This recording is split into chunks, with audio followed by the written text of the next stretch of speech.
හිතන්න ඔයා රැක තනියම පාරක යද්දි කවුරු හරි වගේ පස්සෙන් එනවා කියලා.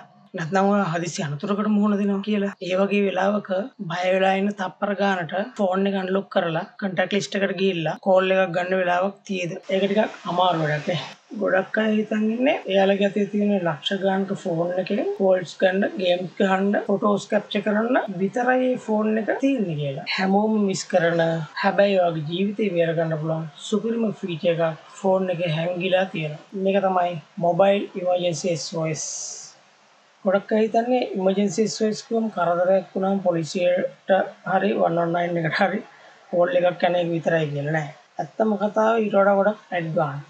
ඔයා මේක හරියට සෙටප් කරලා තිබ්බනම් ඔයාගේ ෆෝන් එක ලොක් වෙලා තිබ්බත් ඔයා ඉන්න තැන ලයිව් ලොකේෂන් එක මීටර ගානටම නිවැරදිව ඔයාගේ ෆෝන් එකේ බැටරි පර්සන්ටේජ් එකත් එක්කම ඔයා තෝරගන්න අයට ඒ වෙලාවෙම මැසේජ් එකක් විදියට යනවා. අපි බලමු හරියටම සෙටප් කරගන්න විදිය.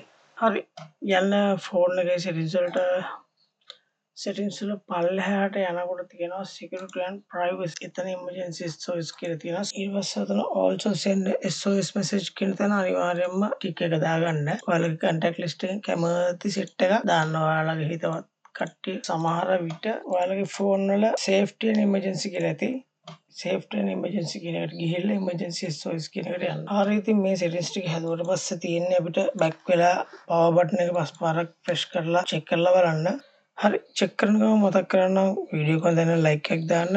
තවත් මේ වීඩියෝ එක වැදගත් වෙන කෙනෙක් ඉන්නවා නම් එයාට බලන්න ෂෙයා කරගෙන යන්න.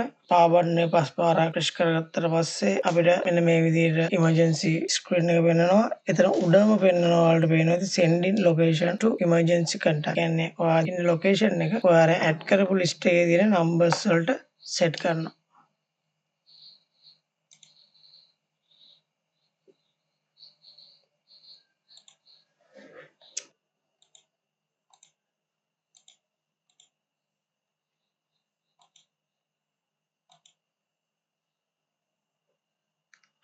හරි guys මම මේ එන මැසේජ් එකෙන් එන මෙන්න මේ කෝඩ් එක Google Map එකේ බලන විදිහත් මම අවසානට වීඩියෝ එකක් දාන්න.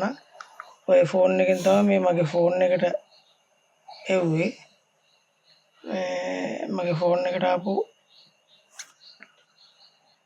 ඔය මැසේජ් එකේ ඔය තියෙන කෝඩ් එක Google Map එකේ බලන විදිහ මම ඔයාලට අන්තිමට වීඩියෝ එක දාලා ඇති බලන්න. ඒකත් බලාගෙන ඉන්න වීඩියෝ එක ලයික් එකක් දාන්න. ජය වේවා.